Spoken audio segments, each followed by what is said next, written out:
Okay, so let's check in. I feel like you're on your astrology journey. You know your big three, you know your planetary placements, you know the houses of your chart and what they mean.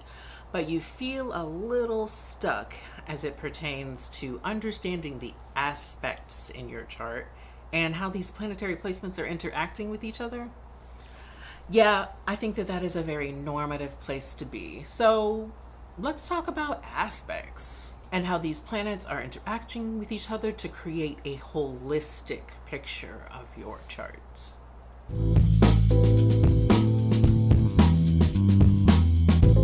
Oh, hi. It is your friendo, the lady Ms. Vagina Jenkins, black, queer, autistic astrologer for the people. And yeah, this video is absolutely going to be about aspects and how the planets interact with each other in any given chart. The idea for this video partially comes from a comment from subscriber Young Thickums, which, what an amazing name. Chef's kiss, 10 out of 10, no notes. I was soliciting suggestions for future YouTube videos. So I was looking for content suggestion ideas in which my values shine more transparently. Because it is really important to me that astrology is not only a healing modality for the individual, so that's why I talk a lot about how to access your natal chart, but also I think that astrology can be useful for healing in terms of the culture and our communities. And I want to be a part of that healing.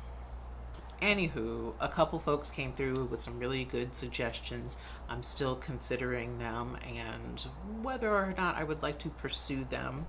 And so that's where the context for this comment. Young Thickums says, I love seeing your posts from the community tab to videos to live streams. I am here for whatever is being posted. I would, however, like to see some more astrology analysis. Could we get an autism and astrology series? Maybe it's not necessarily about the placements, but about the aspects. And yes, I hear you, more astrology analysis.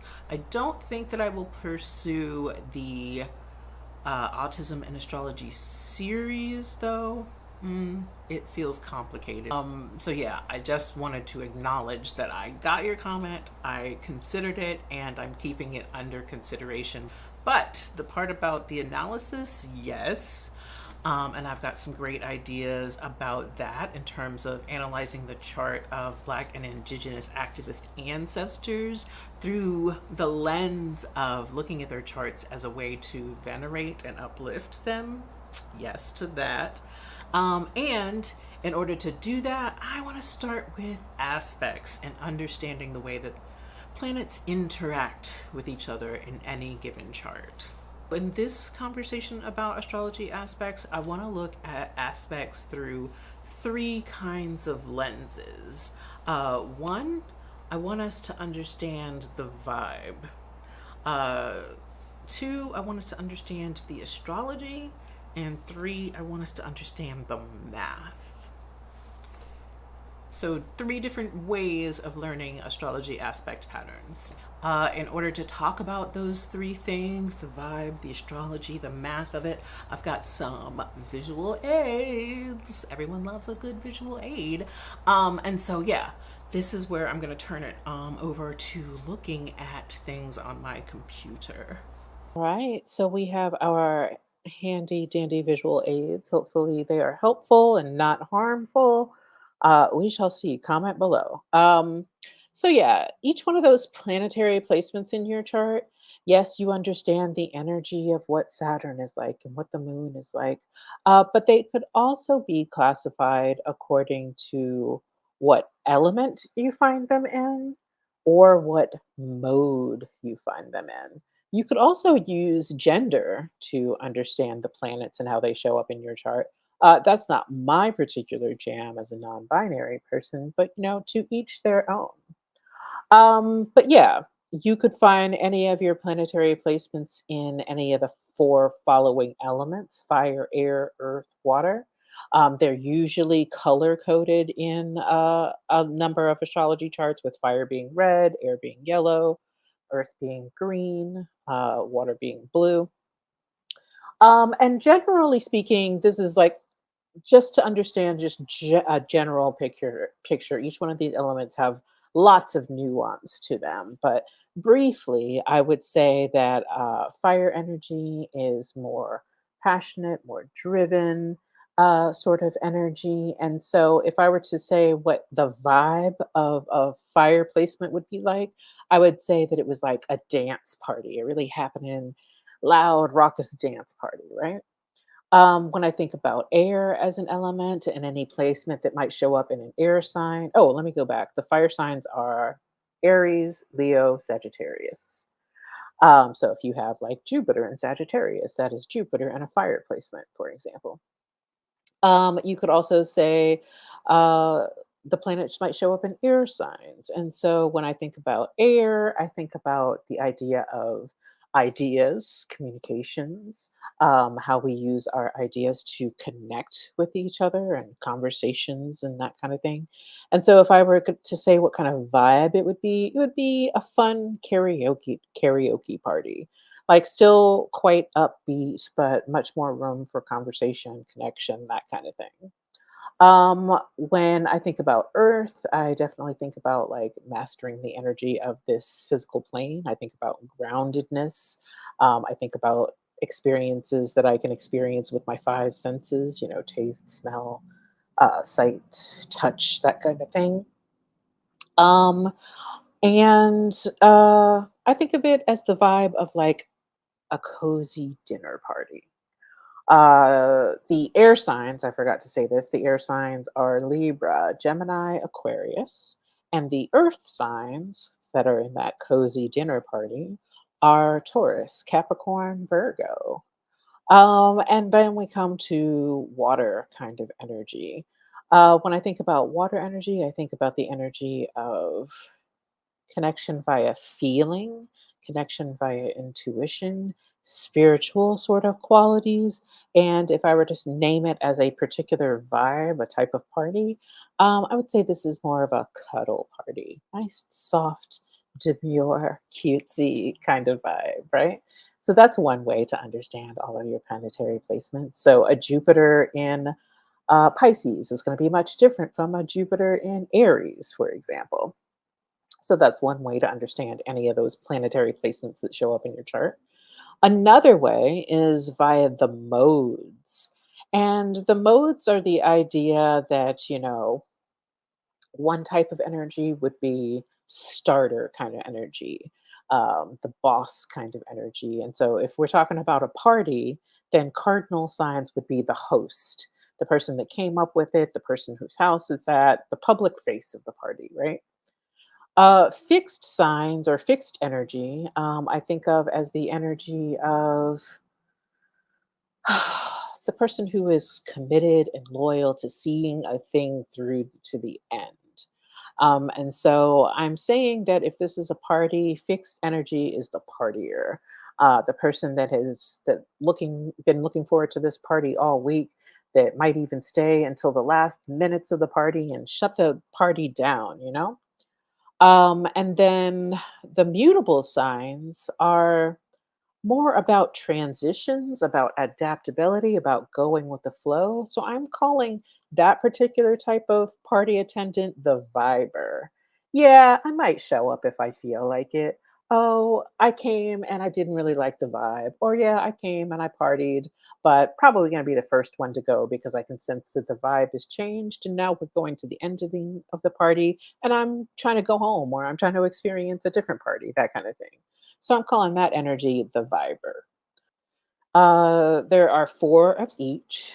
So the cardinal signs are, you know, the starters, the host, Aries, Cancer, Libra, Capricorn.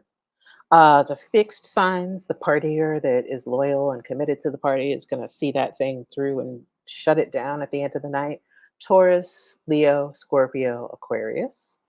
And then the mutable signs, the vibers, that is Gemini, Virgo, Sagittarius, and Pisces. That's one way to understand any of your planetary placements. For example, let's go with the idea of The moon in Taurus. That means that the moon is an earth sign and it is in a fixed earth sign. So this is going to be the vibe of a dinner party, very much a sensual experience. This is going to be the vibe of being fixed. I'm committed and loyal to the idea of this party or whatever it is represented by the planet. So in this case, the moon. This is a fixed emotional state, very comfortable with like physical experiences.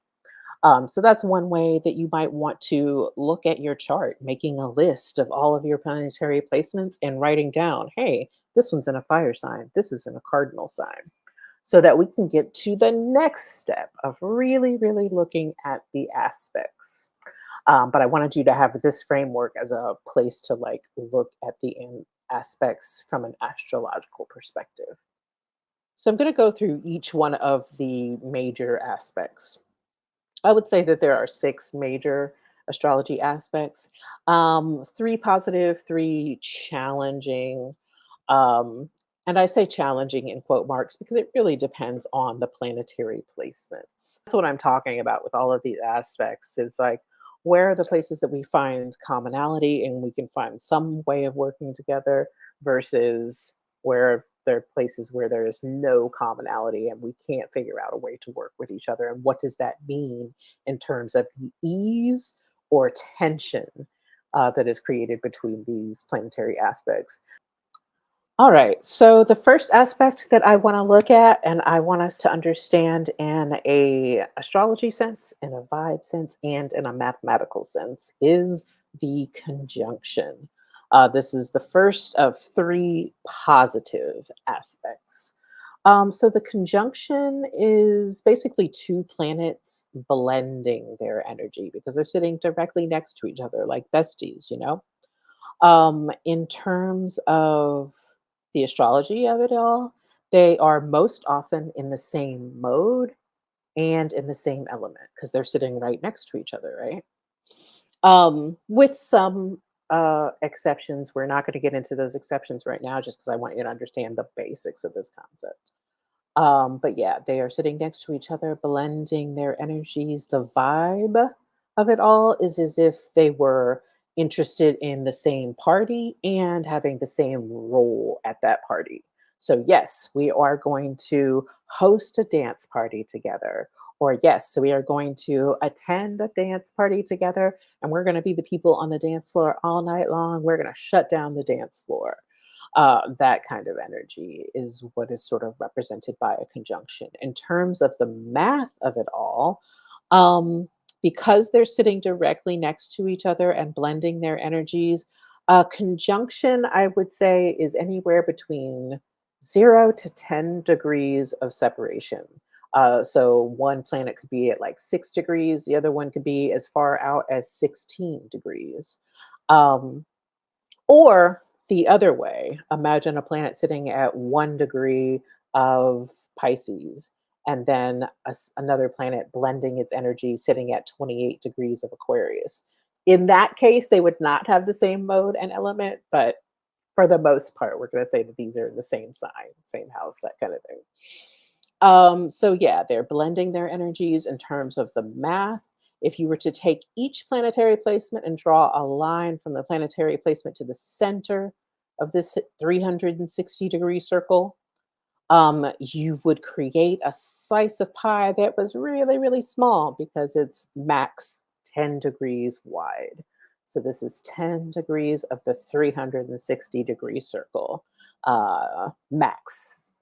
You know, you might find a conjunction that is only 1 degree's worth of separation. So that pie slice would be even more narrow.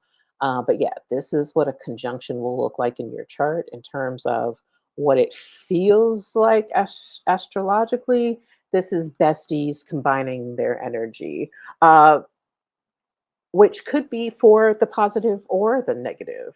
Like, what if Mars and Venus combined their energy and what you wanted to pursue and what you were able to attract were on the exact same page? That would be exciting. But it could also be negative. I am a person who has a Saturn and Moon conjunction. Saturn limits things, Moon wants to feel things. So, limiting The emotional range could be a particular outcome of that. So yeah, yes, these planets are blending their energy and they're on the same mode, they're on the same element, they're on the same page, but it depends on the planets to determine whether this is a positive or a challenging aspect, I'll say. So yeah, let's look at the next one. So the next aspect I want to talk about is the trine.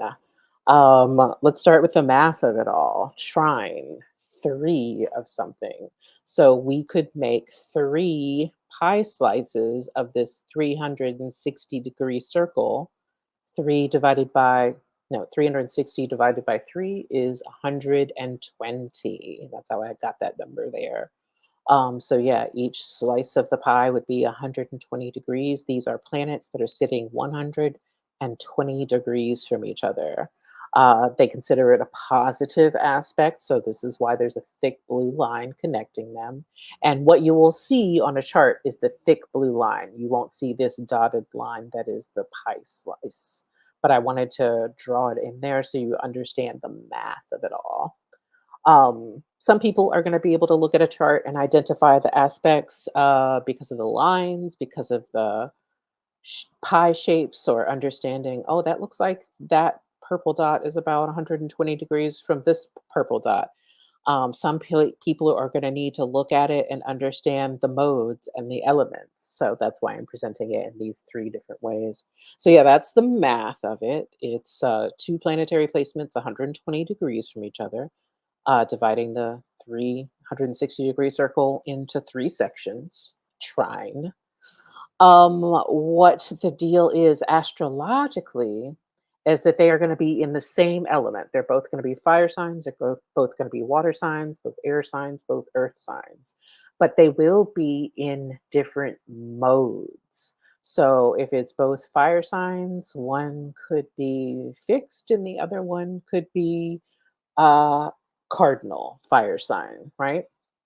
And so, in terms of the vibe, yes, we want to make a party together. We are two planetary placements that want to make a dance party. They're both fire signs, but each one will have a different role. One will be the host of the party, the other one will be the vibe of the party. Like, yeah, I absolutely see that this party is going downhill and I'm leaving, or I can improve it. But we are both somehow involved in a dance party. So that is the kind of vibe energy because they are in the same element, and they're trying to make the same party together. This is considered a positive aspect, a supportive aspect, because we're on the same page in terms of the element or the type of party that we want to make. Um, yeah, I think that's everything that I want to say about the vibe of what the trine is like. Yeah, just generally speaking, it's considered a positive aspect. But again, take that with a grain of salt, because what if you had two planets that really shouldn't be connected, being connected? What if it was Jupiter and Saturn in a supportive relationship with each other? Jupiter wanting to expand things, Saturn wanting to constrict things. So, yeah, technically it's in a trine relationship that's supposed to be positive, but those are kind of opposite things. But generally speaking, a trine is a more supportive aspect because we're on the same page in terms of the type of party that we would like to create together. We're just going to have different roles in creating that party. So that is the trine. Let's look at the next one. So the next kind of positive aspect that I want to look at is the sextile. So this is planets that are basically half of a trine. The math part of it, this is a 360-degree circle. This planet connects to the center of the circle. This planet connects to the center of the circle, and they create a slice of pie that is 60 degrees apart, give or take a couple degrees. I think up to 5 is the leeway that is given in terms of a sextile. But yeah, they are creating a slice of pie that's about 60 degrees or 1/6 thus the sex part of the sextile. 1/6 of this 360-degree circle, that is a sextile relationship between two planets. It's considered a positive aspect, and so you've got this thick blue line. And yeah, once again, in a chart, you would not see these dotted lines. You wouldn't see the pie slices being created, but you would see this thick blue line denoting a positive sextile between two planets. So, here's the thing about sextiles. In terms of the astrology of them, they are in different modes. So one could be cardinal, the other one could be fixed. And they are in different elements, but at least those elements are compatible. Now, going back to the example of fire, air, earth, water being different types of parties, this is where we see the sort of compatibility of the elements unfold. So fire and air are compatible, and earth and water are compatible. So fire being a dance party, air being a karaoke party. Yeah, you could have a karaoke party or karaoke sections of a dance party. That those things would go together. Earth and water are compatible. Yeah, you could absolutely have a cuddle party after a nice dinner party experience. Those things could go together. So those are compatible kinds of elements, or what compatible elements can feel like in terms of the vibe. So they would be a different party role. One would be the host, one could be like the person who's committed to seeing the party through to the very end. Like, yes, I'm going to be the first one cuddling, and I'm going to be the last one to leave your house in the morning. Um, but they're different but compatible sorts of parties. So that's the last of the positive elements. We talked about a conjunction being positive. We talked about a trine being positive. We talked about a sextile being positive. And these are just the major aspects, not all of the possible aspects that exist. Now let's look at the more challenging aspects. The challenging aspects will be represented by red lines. And so this is the first challenging aspect. It's called an opposition. In terms of the math of it, it is two planets that are directly opposite of each other, give or take that sort of 5-degree leeway. And they are dividing up the 360-degree circle directly in half. So 180 degrees on each side. They are creating two pie slices. Each one is 180 degrees, give or take, 5 degrees or so. They will be in the same mode. They'll both be fixed signs, both be cardinal signs. They would both be the party host, or both be the viber or the party goer, right?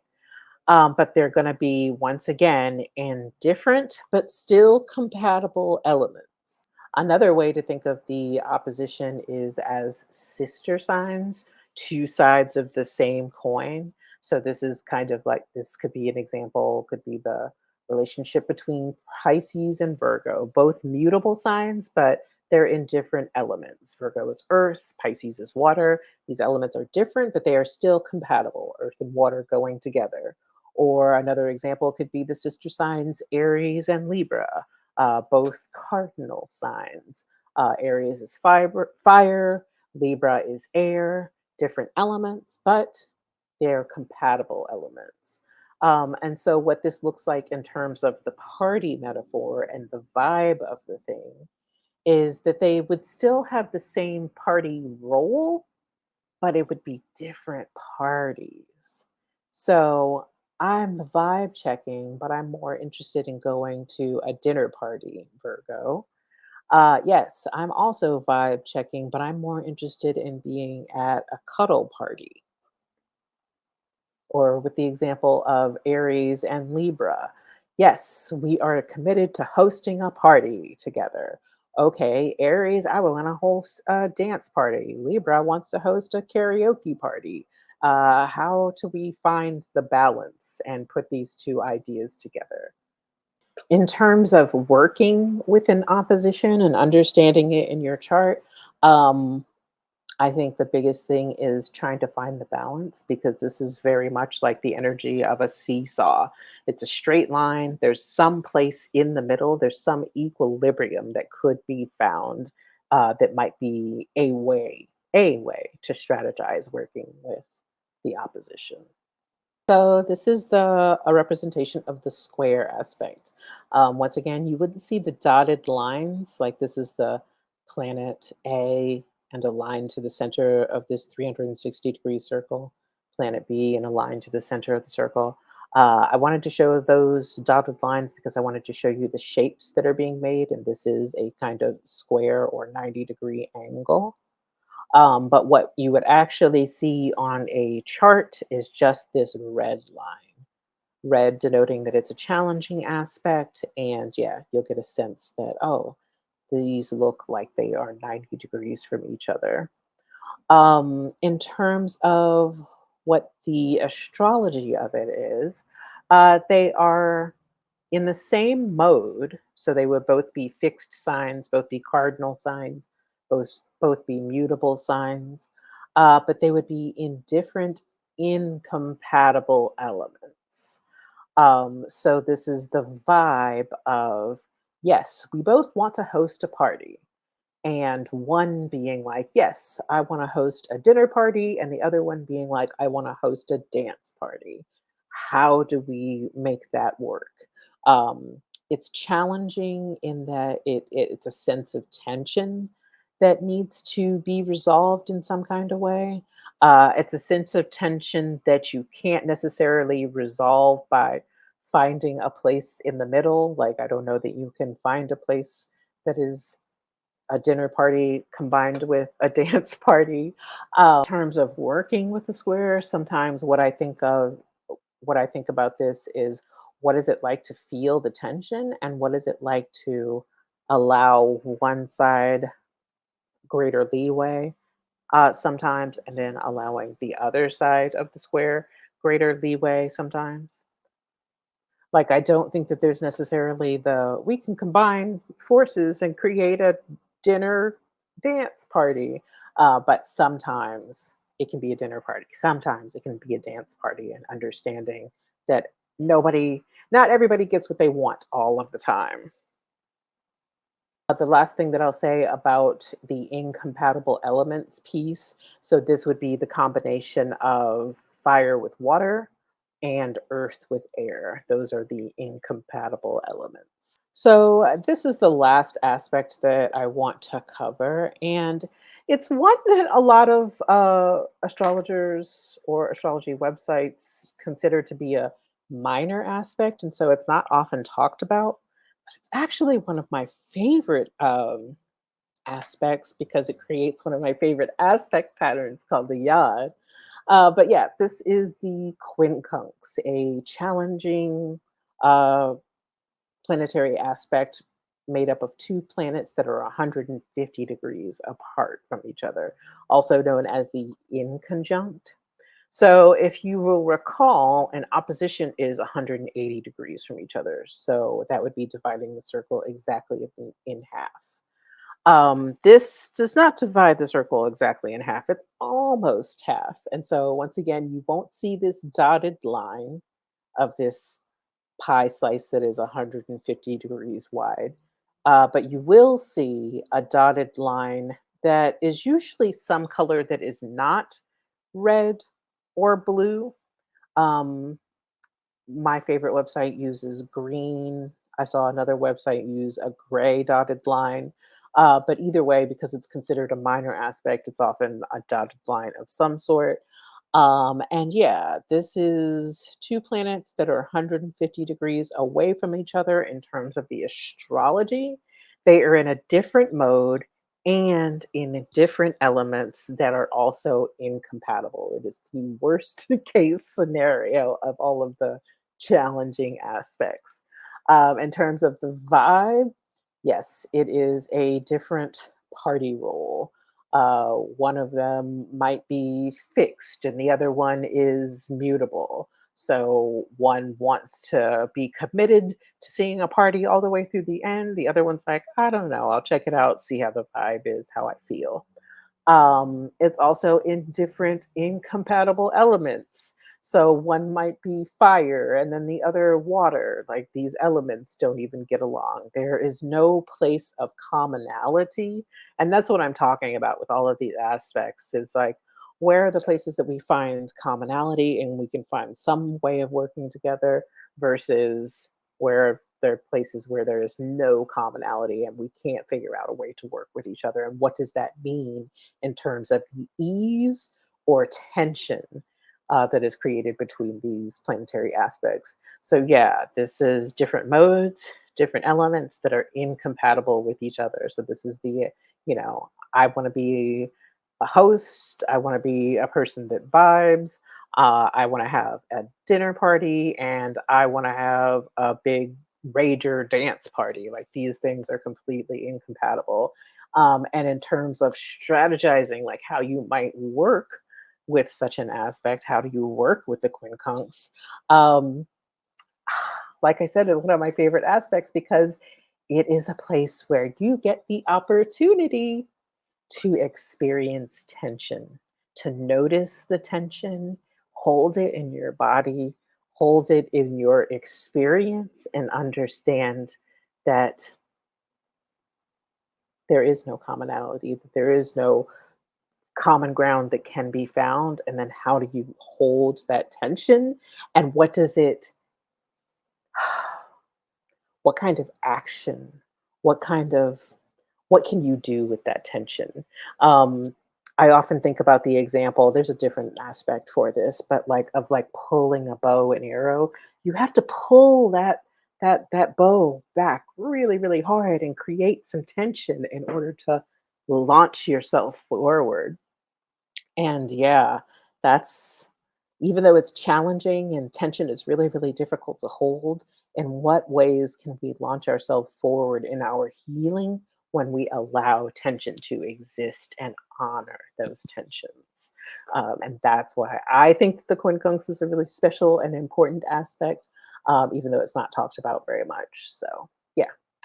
Um, those are the 6 aspects. I want to show you some charts or a chart so that we can talk about another little facet that you might want to look into. Oh, hey, y'all. Coming to you the next day, apparently, there was a technical snafu with my footage because we are still very much in the Mercury retrograde shadow period. So anywho, I wanted to talk to you about the difference between aspects that are applying and aspects that are separating. Applying aspects are kind of, well, they're technically speaking, astrologically speaking, they are the aspect that is about to happen, about to become exact. It is a place of sort of anticipating a new beginning kind of energy. It can also have the feeling, in terms of the more challenging aspects of creating a sense of tension or a greater sense of tension. And so, yeah, that's the applying aspect in astrology. And then there's also the idea of the separating aspect, an aspect that was exact and is now moving away from that point. So, in terms of challenging aspects, the tension might be dissipating, or in terms of positive aspects, the event that happened is the energy is now just sort of releasing, and the event has already happened. And so, yeah, I want to be able to share with you how you can tell if any particular aspect is applying or if it's separating. So I have the chart for today's, I'm recording this on September 2nd. And this is the chart for today's new moon in Virgo. I'm going to make it larger if possible. Let's see. I do recognize that it's a little small.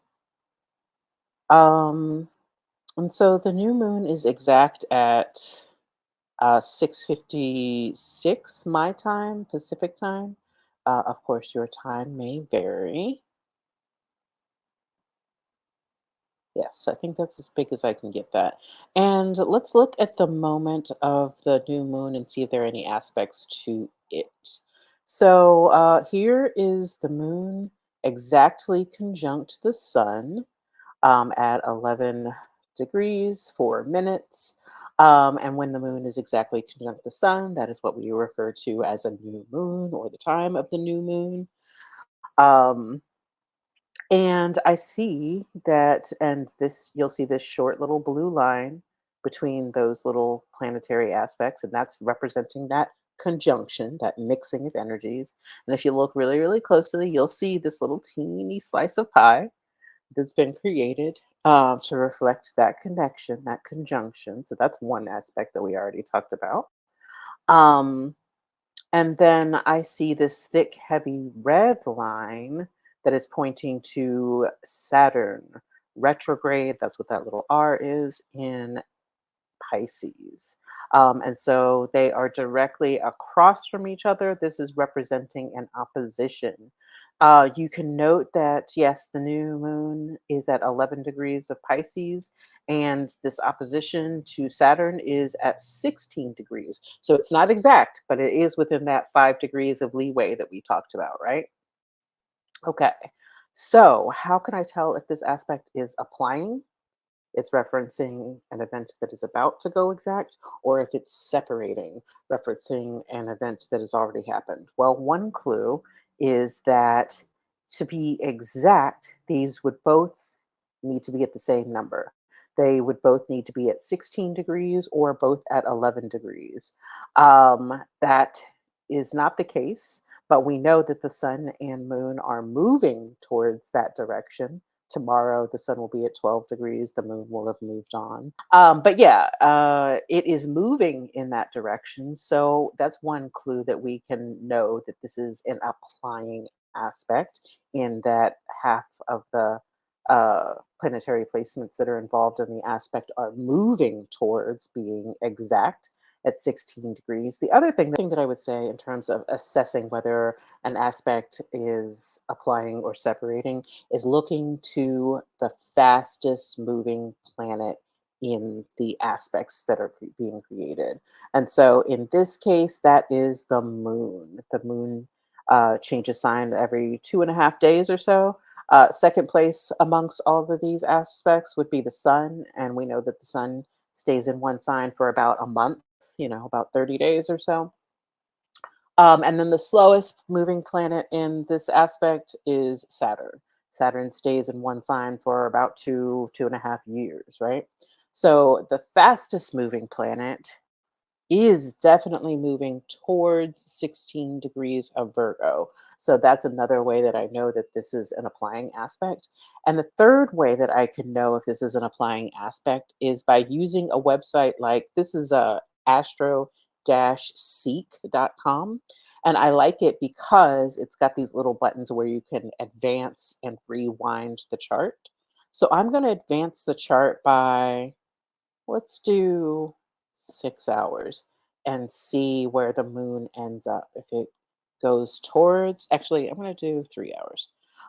If this moon is moving towards 16 degrees so that it can be exactly opposite of Saturn, let's see what happens when I advance the chart 3 hours.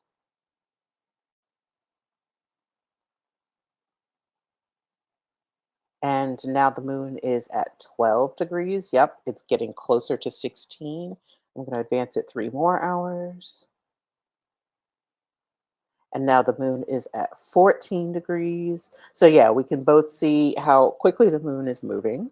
The moon is moving away from the sun.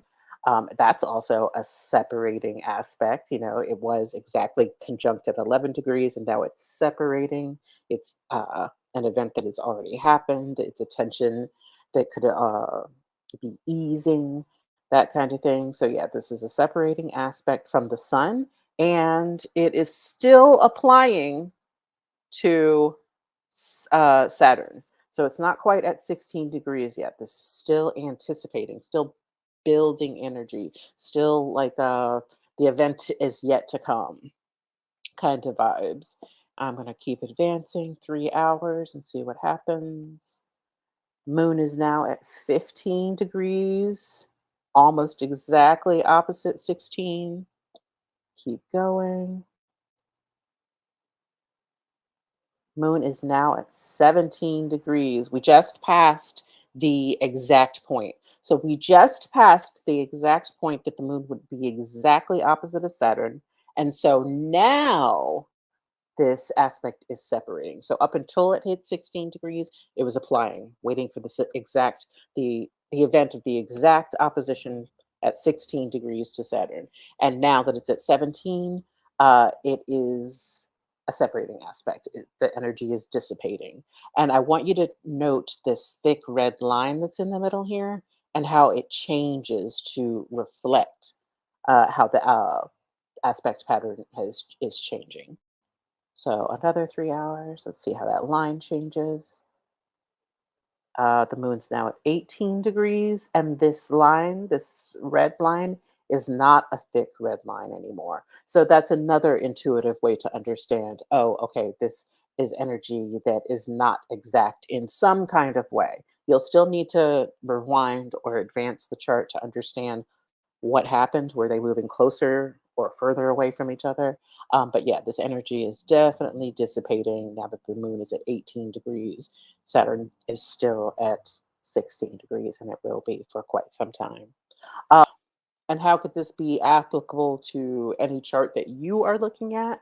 You could look at any particular aspect, any interaction between two or more planets, and you could know whether they were applying or separating, and that would give you some indication about the strength of that aspect and how it might be affecting that chart or you if you are looking at your natal chart. For example, looking at a natal chart and you were born at the time that the moon was squaring the sun, so a quarter moon, right? And yes, that is a place of tension. And yeah, you would know what kind of tension that was based on what signs, what elements, what modes were at play.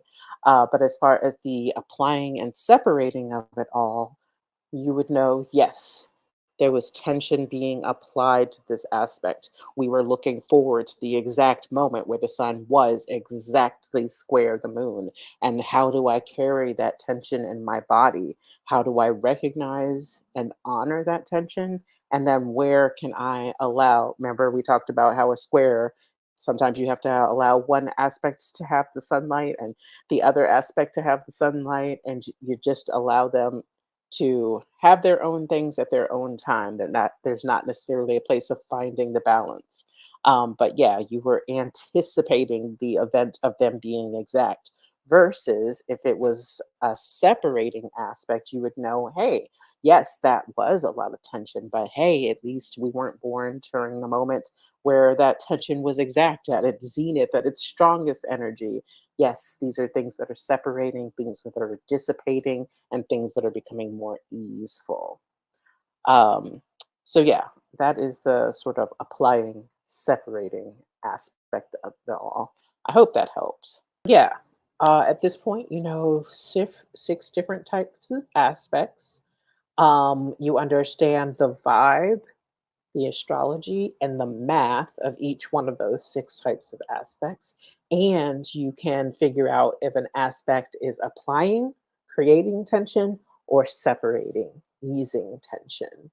And so, an exercise that you could do is look at all your planetary placements. I have taken the liberty of creating a chart analysis table for you. And you can, anyone with the link, and I will put the link in the caption below, anyone with the link can make a copy of this and fill it out at your leisure if it helps you analyze your chart.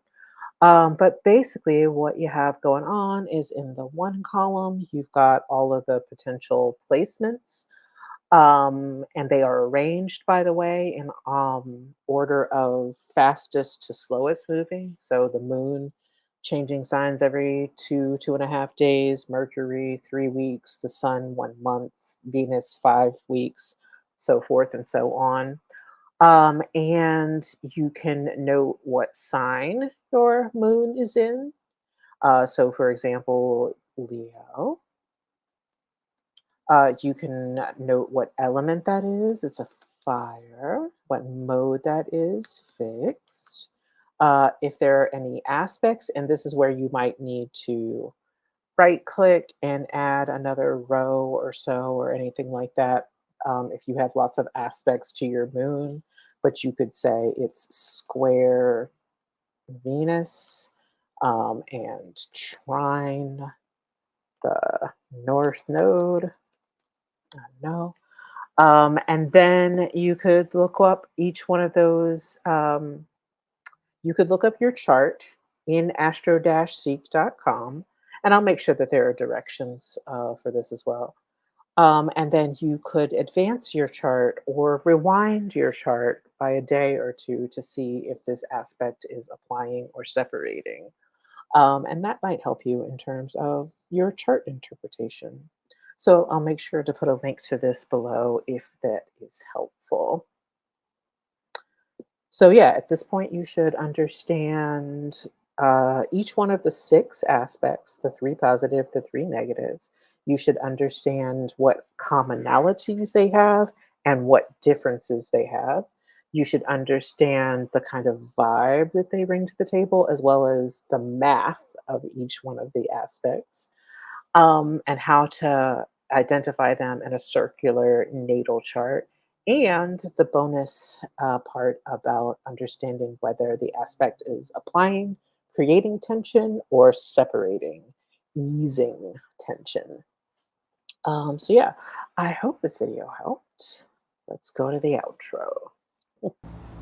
So, yeah, that's everything that I can share in this moment about understanding aspects a little bit more clearly. And I hope that helps you in your astrology journey as you are understanding your chart or how to read charts more generally speaking. If you have any questions, please, please, please comment below. I'm so open to talking about this and explaining it more clearly because I think that this can be a place where people feel a little stuck, and I want to provide some clarity in conversation with you about this. So yes, that is the video. If you would like to support my capacity to continue making videos like this, please consider becoming a member of this channel. A membership in this channel starts at $3.99 a month. You get really cool perks like loyalty badges, custom emojis. You get to see content well before other people see it publicly. And it's a really great way to support your local Black queer autistic astrologer. If supporting on a monthly basis in that way feels like a little bit of a financial stretch for you, totally understand. Please instead consider doing a tip via the thanks button below. And if finances are a little tight and neither of those options feel doable, please consider just supporting this channel by commenting, by liking, and by sharing my content to your peoples. Help me get to that 1,000 subscriber monetization mark so I can begin to monetize my content here on YouTube. Thank you for having my back. Thank you for supporting my life and livelihood. And of course, thank you as always for making time for queer astrology. Bye.